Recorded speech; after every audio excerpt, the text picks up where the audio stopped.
अगर आप इन सभी के बीच डिफरेंस नहीं जानते और बार बार कंफ्यूज करते हैं कि किसका कब यूज किया जाए, पता नहीं चल रहा, आज की वीडियो में एक एक का आप डिफरेंस समझेंगे और यूज किस कंडीशन में किया जाता है, कंप्लीट यूज सीखेंगे। तो गाइस, वांट वर्सेस नीड दोनों का मतलब जरूरत के लिए आप कैसे यूज कर सकते हैं, too much, too many, a lot of, इन तीनों के बीच क्या डिफरेंस है, जो कि हिंदी आपका बहुत होता है, too versus enough, some versus any, so versus such, this versus that, this versus those और दिस वर्सेस इट, इन सभी का क्या डिफरेंस है, साथ ही साथ हिंदी आपका लिखा गया है जो कि आप इसे समझ सकते हैं।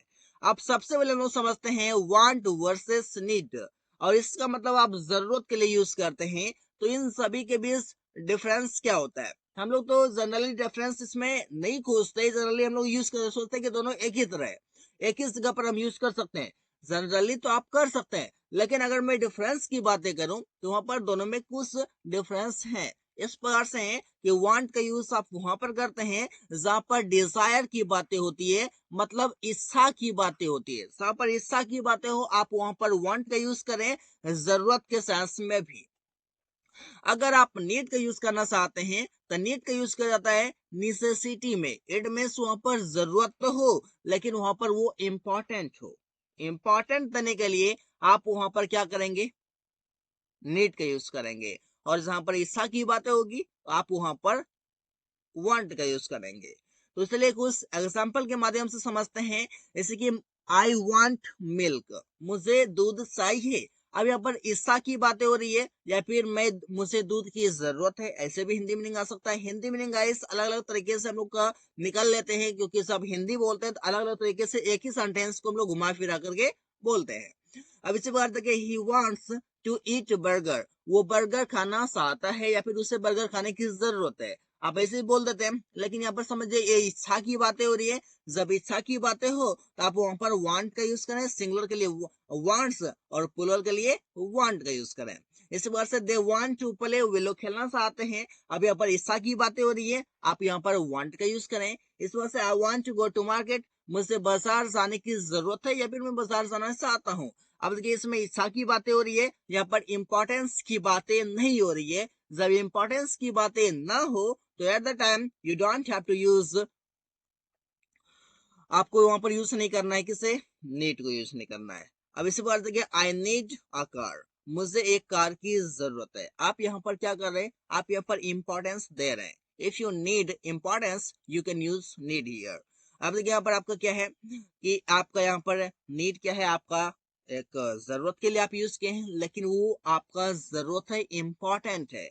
इंपॉर्टेंट देने के लिए आप क्या करेंगे, आप यहाँ पर यूज करेंगे नीड को। इसी पर से आई नीड वाटर, मुझे पानी चाहिए। अगर पानी नहीं पीते हैं तो वी मे डाई, हम लोग मर सकते हैं। तो पानी इंपॉर्टेंट है, आप यहाँ पर समझ सकते हैं। इस वजह से ही नीड्स फूड, उसे खाना चाहिए या फिर उसे खाने की जरूरत है। अब समझिए यहाँ पर आपका क्या है, यहाँ पर ये है कि इंपॉर्टेंट है फूड, अगर खाएंगे नहीं तो जिएंगे नहीं, मर सकते हैं। इसी प्रकार से आप समझ सकते हैं। बहुत से सेंटेंसेस में इसी प्रकार से आप एग्जाम्पल के थ्रू सारी चीजें कवर कर पाएंगे। आगे है गाइस आपका टू मच, जिसका मतलब होता है बहुत, और इसका यूज किया जाता है अनकाउंटेबल के साथ। और इसका जो मीनिंग आता है अनकाउंटेबल के साथ तो आप यूज करेंगे, लेकिन इसका नेगेटिव मीनिंग आता है। कैसे नेगेटिव आएगा, एग्जाम्पल के थ्रू आप समझ पाएंगे। इस वजह से टू मैनी, अब टू मैनी का मतलब भी होता है बहुत, और इसका यूज किया जाता है आपका काउंटेबल नाउन के साथ। और इसका भी मीनिंग जो निकलता है वो भी आपका निगेटिव ही निकलता है।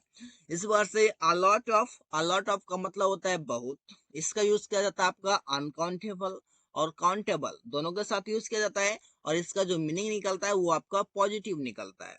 अब देखिए एग्जाम्पल से समझते हैं, जैसे कि इट इज टू मच, ये बहुत ज्यादा है। अब समझिए यहाँ पर ये बहुत ज्यादा है क्या है आपका, क्या लग रहा है, क्या पॉजिटिव सेंस है, नो निगेटिव है। आप ये सेंटेंस कब बोलते हैं, जबकि कोई चीज हो रही है और जितना होना चाहिए उससे अधिक हो गया है तो बोलते हैं इट इज टू मच, ये बहुत ज्यादा है। ठीक है, ऐसे आप बोलते हैं। तो आप it is too much too जब भी यूज किया जाएगा इस, आप समझ लीजिए कि वो निगेटिव सेंस में ही यूज किया जाता है, हमेशा अधिकतर आप सेंस में ये देखते हैं। अगर आपको बहुत का सेंस आ रहा है तो नेगेटिव ही वो मीनिंग देता है।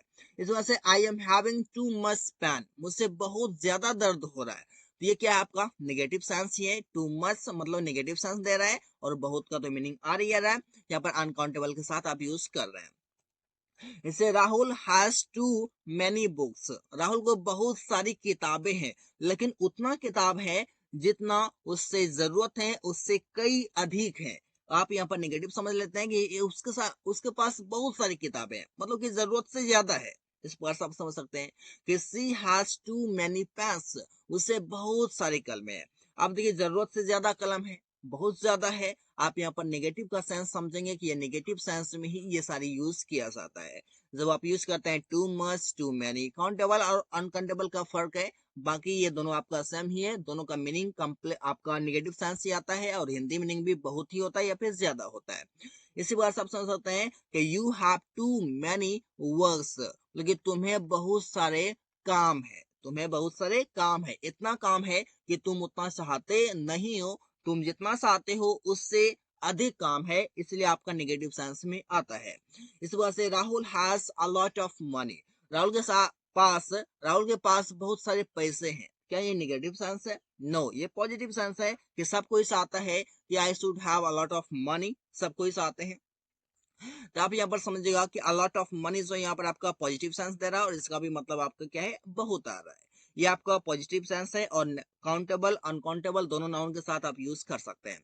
इस वजह से I have a lot of friend, मेरे पास बहुत सारे दोस्त है। क्या दोस्त आपका नेगेटिव सेंस हुआ? नो, दोस्त हमेशा हमेशा पॉजिटिव सेंस के लिए ही यूज करते हैं।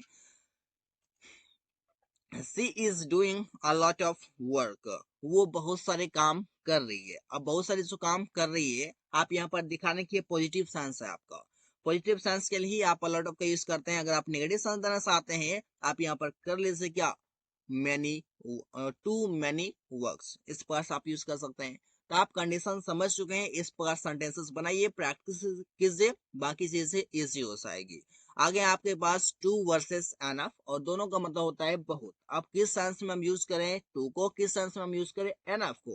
देखिए क्या है, टू होता है आपका जरूरत से ज्यादा होना, इट मीन्स, और इसका यूज जो किया जाता है आपका टू प्लस एडजेक्टिव या एडवर्ब। टू के बाद आपका एडजेक्टिव या एडवर्ब आता है।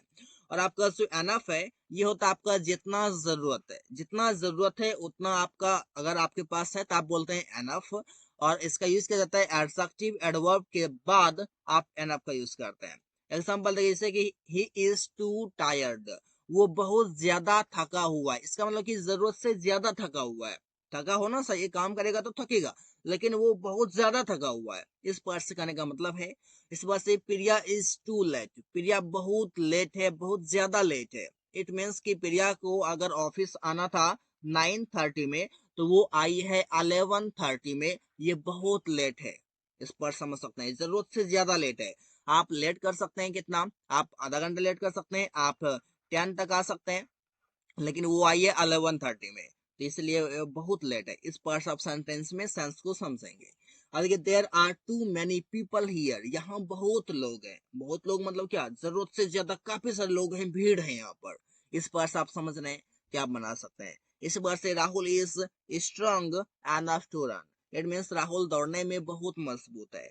इसका मतलब ये कि एनफ का यूज आप तब करते हैं जबकि उसको जरूरत है, मतलब कि दौड़ना उसको है, लेकिन दौड़ने के लिए जितना स्ट्रेंथ की आवश्यकता है वो उतना है उसके पास। इस पर आप पर्याप्त मात्रा में जो भी चीज आप चाहते हैं, अगर पर्याप्त मात्रा में दिखाने के लिए आप एनफ का यूज करते हैं। सी इज ऑनेस्ट एनफ, वो बहुत ईमानदार है, वो बहुत ईमानदार है। इस पर आप यूज करते हैं एनफ मतलब क्या, जितना जरूरत है उतना ईमानदार है, जरूरत से ज्यादा नहीं है। इसी वजह से they are fit enough to be selected in the team, it means कि वे लोग टीम में चयन होने के लिए बहुत फिट है। बहुत फिट है मतलब कि जितना होना चाहिए, जितना रूल्स एंड रेगुलेशंस होते हैं, जितना भी नीड है वहां पर, वो सभी उसके पास मौजूद है। इस पर से आप सेंटेंस में समझ चुके हैं। आगे आपका गाइस एनफ के साथ आप नाउन भी यूज करते हैं, एनफ प्लस नाउन।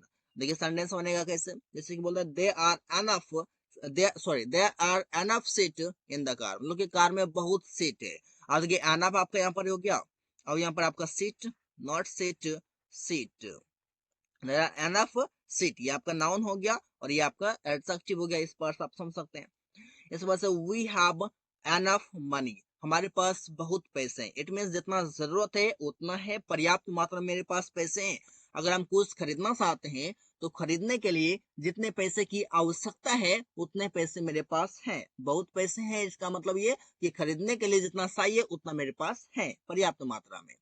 इसी प्रकार से आगे गाइस सम वर्सेस एनी, और इसका मतलब होता है कुछ। अब यूज करना कैसे गाइस, आप सम का यूज तो करते हैं, वो आपका पॉजिटिव सेंस में आप यूज करते हैं। और किसके साथ यूज करते हैं आप, काउंटेबल और अनकाउंटेबल दोनों के साथ आप यूज कर लेते हैं सम का। इसी बार से एनी जो है, एनी का यूज आप नेगेटिव इंट्रोगेटिव सेंटेंस में आप यूज करते हैं। किसके साथ आप यूज करते हैं, किसी भी नाउन के साथ यूज करते हैं, चाहे वो काउंटेबल हो या फिर अनकाउंटेबल हो, आप यहाँ पर समझ सकते हैं। अब यहाँ पर देखिएगा कि सम का यूज जो किया जाता है वो आपका प्लुरल नाउन के साथ यूज किया जाता है। किसके साथ यूज किया जाएगा, वो आपका प्लुरल नाउन के साथ। ये आपको ध्यान में रखना है। अब आगे समझेगा गाइस कि कैसे इसका यूज करना है। जैसे बोलते हैं आई हैव सम कार्स, मुझे कुछ कार हैं, सम के बाद आप कार्स का यूज करते हैं। इस बार से Rahul gave him some money, Rahul ने उसे कुछ पैसे दिया। अब इसी बार से आप यूज कर सकते हैं सी बॉट सम फ्रूट्स, उसने कुछ फल खरीदी। इस बार से आप समझ सकते हैं कि कुछ के लिए आप यूज करेंगे सम का, और कौन से सेंटेंस में, वो आपका पॉजिटिव सेंटेंस होना चाहिए। इसमें के सब्जेक्ट वर्ब और ऑब्जेक्ट उसका स्ट्रक्चर होता है। इस वर्ड से some boys are coming here, यहाँ कुछ लड़के आ रहे हैं या फिर कुछ लड़के यहाँ आ रहे हैं। इस वर्ड से आप बोलते हैं सम बॉयज, सम फ्रूट्स, सम कार्स, सम मनी। मनी में आप मनीज नहीं करते, इसे ये ध्यान रखेंगे। इस बार से she does not have any pen, उसे उसके पास कोई कलम नहीं है, मतलब कि उसके पास कोई भी कलम नहीं है। एनी पेन यहाँ पर आपका नेगेटिव सेंटेंस में यूज किया। Does she have any book, क्या उसके पास कोई किताब है। देखिए एनी के बाद आपका क्या आ गया, बुक आया, जो कि आपका काउंटेबल नाउन है। आगे एनी आपका कौन सा सेंटेंस में आया, इंट्रोगेटिव में आया। इसके बाद से why did you not by any shirt, तुमने क्यों नहीं कोई शर्ट खरीदा। अब ये आपका क्या है, डब्ल्यू एस का इंट्रोगेटिव है, क्वेश्चन सेंटेंस है। आप यहाँ पर देख रहे हैं कि यूज किया गया किससे का, तो आप यहाँ पर एनी का यूज किए हुए हैं। इस पार्ट्स ऑफ सेंटेंस को समझ सकते हैं, बाकी से बहुत ही ऐसी हो जाएगा। इस आगे समझते आपका सो वर्सेस सच, और इस दोनों का मतलब होता है बहुत।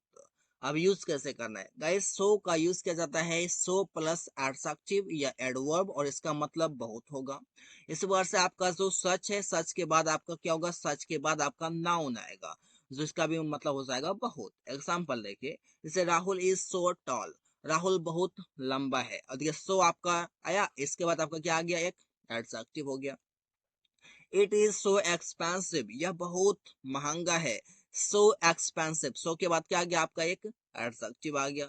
यू वर्क सो क्विकली, तुम बहुत जल्दी काम करते हो।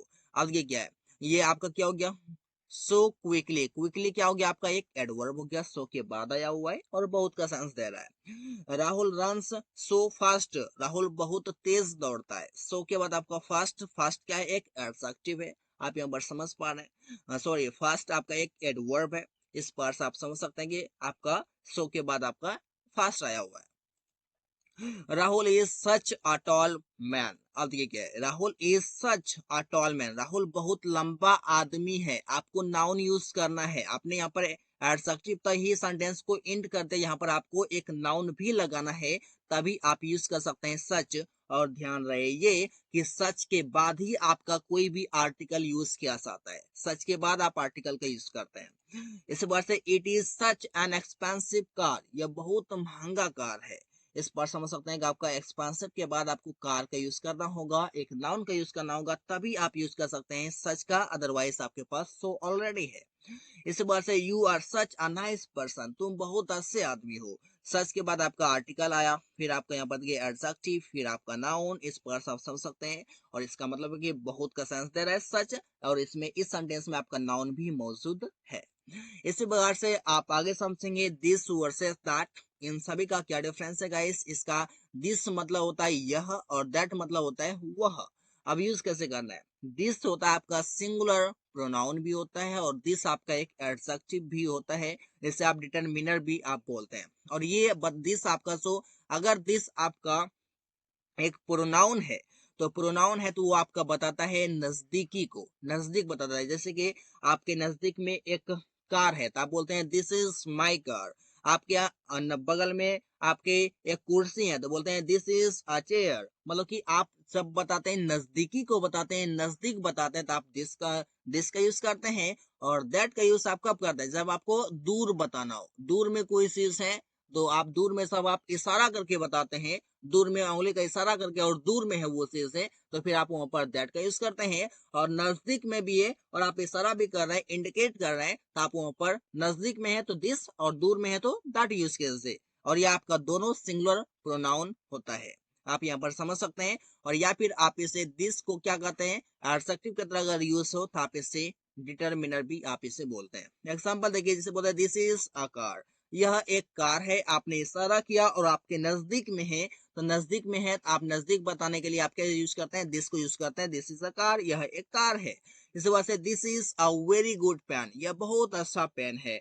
आप क्या करते हैं, इशारा करके बताते हैं ये बहुत अच्छा पेन है। ये आपके हाथ में नहीं, हाथ में भी हो सकता है या फिर आपके साइड में भी हो सकता है, आप इशारा करके बता सकते हैं।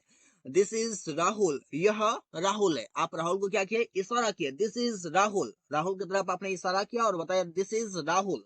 जब आप किसी को इंट्रोड्यूस करते हैं तो बोलते हैं this is Rahul, this is Aman, this is Priya. इस बार से आप यूज करते हैं। This that is a tree, यह एक पेड़ है। अब दैट का यूज आप तब करते हैं सबकी चीज से आपसे दूर हो, दूर, अधिक बहुत दूर नहीं, फिर भी आपका बहुत दूर भी हो लेकिन आप इशारा करके बता रहे हो तो फिर भी आप दैट का यूज करें, लेकिन वो आपका सिंगुलर होना चाहिए तभी आप यूज करेंगे।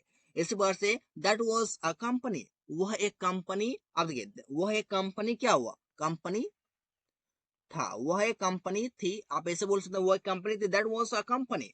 अब यहाँ पर समझिएगा कि आप दैट से क्या बता रहे हैं, दूर में बता वो एक कंपनी थी। अब इसका मतलब ये है कि वो अभी कंपनी नहीं है, वो उसमें उसी कंपनी में कोई दूसरा चीज आ गया, दूसरा काम होने लगा। अब इस पर से आप समझ सकते हैं दैट वाज अ कंपनी, वो एक कंपनी थी, इस पर से बोलते हैं। आगे है आपके गाइस ये कैसे हम यूज कर सकते हैं दीज वर्सेस दोज को। दीज का मतलब होता है ये और दोज मतलब होता है वो। अब देखिए इसको कैसे यूज करना है। दिस आप यूज करते हैं प्लुरल प्रोनाउन के साथ जो कि आपका नियर होता है, और दोज यूज करते हैं प्लुरल प्रोनाउन के साथ जो कि आपका फार मतलब दूर होता है। जैसे दीज आर माई बुक्स, ये मेरी किताबें हैं। बहुत सारी किताबें हैं आपके पास, आप बोलते हैं दीज आर माई बुक्स, ये मेरी किताबें हैं, नजदीकी को बताते हैं। इसी बार से दोस आर प्लेयर्स, वो लोग मैदान पर और मैदान से आप बाहर हैं तो आप इंडिकेट करते हैं, उंगली का इशारा देते हैं कि दोस आर प्लेयर्स, वे लोग या फिर वो खिलाड़ी हैं, प्लुरल के सेंस में आप इंडिकेशन दे रहे हैं, आप वहां पर यूज कर सकते हैं दोस्त का जब आप फार बताते हैं। इस बात से दिस आर फ्लावर्स, आप बोलते हैं ये फूल है, आप इंडिकेट कर रहे हैं और वो आपके नजदीक में है तो आप वहां पर बोलते हैं दिस आर फ्लावर्स, ऐसे बोलते हैं आप। Those books are very good, वो किताबें बहुत अच्छी हैं। अब देखिए दोस्त के बाद आपका बुक्स आ गया। दोस्त आपका एक डिटरमिनर भी होता है, ऐसे आप समझ सकते हैं, और प्लुरल के सेंस में यूज किया जाता है क्योंकि आपका डिटरमिनर क्या होता है, एक एडजेक्टिव की तरह होता है। आप देखिए आपका नाउन है, नाउन के बारे में कुछ बता रहा है कि दोस्त किताब तो है, कौन किताब, वो किताब है, इस पर से। तो ये आपका दो this pens are easy to write, ये कलम लिखने में बहुत आसान है। दिस पेन्स, दिस आपका यहाँ पर एक एडजेक्टिव है मतलब डिटरमिनर है। इसी प्रकार से आप आगे समझ सकते हैं दिस वर्सेस इट, और इनका मतलब होता है यह कैसे यूज करना है। गाइस आप दिस का प्रयोग निर्जीव और सजीव दोनों के साथ कर सकते हैं, लेकिन आपका जो ईट है वो आप ईट किसके साथ यूज करेंगे आगे वो भी हम लोग समझ लेंगे। अब पहले दिस का समझिए, दिस इज अ कार, यह एक कार है। कार आपका क्या है, निर्जीव है, इस पर समझ सकते हैं। दिस इज राहुल, यह राहुल है। राहुल क्या है, आपका एक सजीव है, इंसान है, आप इसके साथ यूज कर लिए। दिस इज माई ब्रदर, यह मेरा भाई है। आप क्या करते हैं वहां पर आपका माई ब्रदर क्या है, एक सजीव है, ऐसे समझ सकते हैं। दिस इज अ मैंगो, यह एक आम है। आपका मैंगो क्या है, एक निर्जीव चीज है। अब यूज ऑफ इट, इसका जो यूज करते हैं आप सिर्फ का सिर्फ निर्जीव चीजों के लिए आप यूज करते हैं, और आगे भी आपके कई सारे यूजेस इट के हैं जो कि काफी जगहों पर यूज किया जाता है। इसे आप बोलते हैं इट इज माई कार, यह एक कार है, या फिर यह मेरा एक कार है, ऐसे भी आप बोलते हैं। इस बार से इट इज अ लैपटॉप, यह एक लैपटॉप है। अब ये आपका लैपटॉप और कार ये दोनों आपका क्या है, नॉन लिविंग थिंग है। इस वजह से इट इज अ बुक, यह एक किताब है, इसे बोलते हैं। और ईट का यूज और भी आप कई सारी जगहों पर करते हैं, जैसे कि ईट का प्रयोग आप करते हैं समय बताने के लिए, आप यूज करते हैं ऋतु बताने के लिए, गर्मी ठंडी सर्दी बताने के लिए, आप ईयर को बताने के लिए करते हैं, आप महीना बताने के लिए करते हैं, इन सभी को बताने के लिए आप इट का यूज करते हैं। चलिए कुछ एग्जांपल भी इन सभी से ले लेते हैं। एग्जांपल इस प्रकार से है कि इट इज 5 o'clock, 5 बजा है। अब ये आपका टाइम हो गया कि टाइम बताने के लिए आपने इट का यूज किया है। इस वजह से इट इज संडे टुडे, आज रविवार है। अब ये आपका क्या है, इट इज संडे टुडे, आज रविवार है। यहाँ पर क्या हो गया, आपका इट का यूज हो गया। और यहाँ पर आज आप क्या बताया, आपने डे बताया। It is the month of April, यह अप्रैल का महीना है। आपने महीना बताने के लिए, आपने मंथ बताने के लिए आपने इट का यूज किया है एज अ सब्जेक्ट, सब्जेक्ट के स्थान पर। इस बात से it is holiday today, it means आज छुट्टी है, आपने छुट्टी बताने के लिए भी कर लिया, आपने इट का यूज किया है। इस बात से इट इज समर टुडे, आज गर्मी है, इस पर से बोलते हैं, तो आप यहाँ पर इट का यूज कर लिए। सब आप ऋतु की बातें करते हैं। So guys thanks for watching. आज की वीडियो में आपने कई सारी चीजों के बीच डिफरेंस को समझा है।